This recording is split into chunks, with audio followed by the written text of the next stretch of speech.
Hello and welcome back to my channel Anurag law classes. और आज का टॉपिक रहेगा नेटवर्क एंड डिसीजन, कंटेनराइजेशन और क्रॉस डॉकिंग। सबसे पहले नेटवर्क एंड डिसीजन देख लेते हैं। तो इसमें फर्स्ट पॉइंट आता है नेटवर्क डिज़ाइन। इसमें हम क्रिएट करते हैं एफिशिएंट लॉजिस्टिक्स नेटवर्क को, जिसमें कि सप्लायर्स आते हैं, मैन्युफैक्चरर आते हैं, वेयर हाउस आते हैं, डिस्ट्रीब्यूटर आते हैं, जिससे कि हम ऑप्टिमाइज कर पाते हैं कॉस्ट को और टाइम को। सेकंड आता है लोकेशन डिसीजन। इसमें हम चूज़ करते हैं स्ट्रेटेजिक लोकेशन अपने वेयर हाउस और डिस्ट्रीब्यूशन सेंटर के लिए, ताकि हम मिनिमाइज कर पाएँ ट्रांसपोर्टेशन की कॉस्ट को और डिलीवरी टाइम को। नेक्स्ट आता है कैपेसिटी डिसीजन। इसमें हम राइट कैपेसिटी को डिटरमाइन करते हैं, जो इसको हम ट्रांसपोर्टेशन और स्टोरेज फैसिलिटीज़ में प्रोवाइड करवाते हैं, ताकि हम डिमांड को पूरा कर पाएँ बिना कोई अंडर यूटिलाइजेशन के या फिर ओवरलोडिंग के। नेक्स्ट आता है इन्वेंट्री एलोकेशन। तो इसमें हम डिसाइड करते हैं कि कैसे एलोकेट करी जाए इन्वेंट्री अक्रॉस डिफरेंट लोकेशंस में, ताकि हम डिमांड को पूरा करें और फोरकास्ट कर पाएँ। पूरी डिमांड जो हमने फोरकास्ट करी है डिमांड, उसको हम पूरा कर पाएँ और हम मिनिमाइज़ रखें स्टोरेज की कॉस्ट को।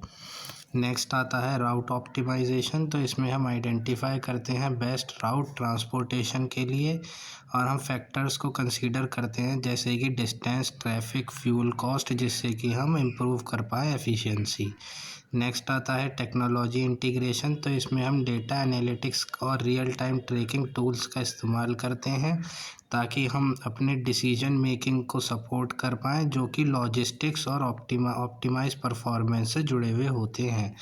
लास्ट आता है कोलैबोरेशन विद पार्टनर्स। तो इसमें हम सप्लायर्स के साथ, थर्ड पार्टी लॉजिस्टिक्स प्रोवाइडर्स के साथ और डिस्ट्रीब्यूटर्स के साथ काम करते हैं और एक शेयर डिसीजन लेते हैं, ताकि हम इम्प्रूव कर पाएँ ओवरऑल सप्लाई चेन को। नेक्स्ट आता है कंटेनराइजेशन। तो इसमें फर्स्ट पॉइंट आता है स्टैंडर्डाइज यूनिट। इसमें हम इस्तेमाल करते हैं स्टैंडर्डाइज कंटेनर्स का, जिससे कि हम आसानी से लोड कर सकें और अनलोड कर सकें और ट्रांसफ़र कर सकें हम डिफरेंट मोड्स ऑफ ट्रांसपोर्ट के बीच, जो कि सी, रेल, रोड, एयर कुछ भी हो सकता है। सेकंड आता है इम्प्रूव्ड एफिशिएंसी। तो कंटेनराइजेशन की मदद से हम हैंडलिंग टाइम को कम कर सकते हैं और रीपैकिंग के जो टाइम लगता है उसको भी हम कम कर सकते हैं, जिससे कि हमारी लेबर कॉस्ट कम होती है और हम इम्प्रूव करते हैं ऑपरेशनल एफिशिएंसी को। नेक्स्ट आता है रिड्यूस डैमेज। तो हम जब कंटेनर्स का इस्तेमाल करते हैं तो हम मिनिमाइज़ करते हैं प्रोडक्ट को जो डैमेज होता है उसके रिस्क को ट्रांसपोर्ट के दौरान, और गुड्स को हम सिक्योरली कंटेन्ड रखते हैं।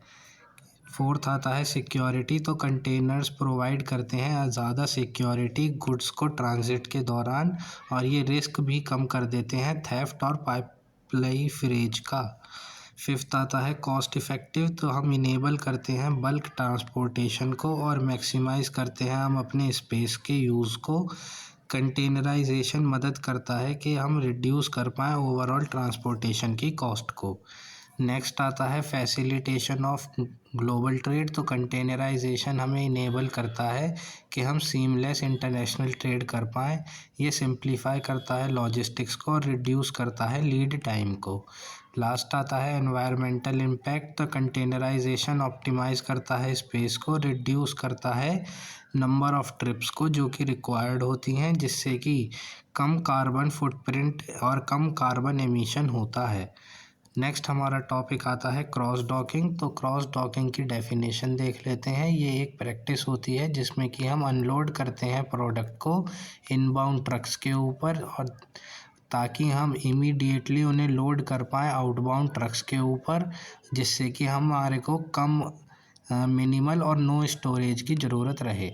नेक्स्ट आता है रिड्यूस इन्वेंट्री होल्डिंग। तो जब प्रोडक्ट स्टोर नहीं किए जाते हैं लॉन्गर पीरियड के लिए, तो cross docking inventory holding cost को कम कर देता है। थर्ड आता है फास्टर डिलीवरी। तो क्रॉस डॉकिंग एक्सीलरेट करता है प्रोडक्ट के फ़्लो को, और ये अलाउ करता है कि हम जल्दी से मूवमेंट कर पाएँ प्रोडक्ट का सप्लायर से कस्टमर तक। नेक्स्ट आता है कॉस्ट सेविंग। तो हम क्रॉस डॉकिंग के थ्रू हम एलिमिनेट कर देते हैं वेयर हाउसिंग की नीड को और रिड्यूस करते हैं हम हैंडलिंग टाइम को। क्रॉस डॉकिंग मदद करता है कि हम लॉजिस्टिक्स की कॉस्ट को कम कर पाएँ। फिफ्थ पॉइंट आता है इंक्रीज्ड एफिशिएंसी। तो क्रॉस डॉकिंग एलिमिनेट कर देता है अननेसेसरी हैंडलिंग और स्टोरेज को और स्ट्रीमलाइन करता है सप्लाई चेन को और इम्प्रूव करता है ओवरऑल एफिशिएंसी को। सिक्स्थ आता है डिमांड प्लानिंग। तो इफ़ेक्टिव क्रॉस डॉकिंग की मदद से हम एक्यूरेट डिमांड को फोरकास्ट कर सकते हैं और ये इंश्योर करता है कि हमारे पास राइट प्रोडक्ट हैं जो कि डिस्ट्रीब्यूशन के लिए रेडी हैं। लास्ट पॉइंट आता है टेक्नोलॉजी इंटीग्रेशन। तो रियल टाइम ट्रैकिंग और वेयर हाउस मैनेजमेंट सिस्टम ये बहुत एसेंशियल होते हैं मैनेज करने के लिए क्रॉस डॉकिंग ऑपरेशन को इफ़ेक्टिवली, और ये इंश्योर करते हैं सीमलेस फ्लो और मिनिमाइज एरर्स।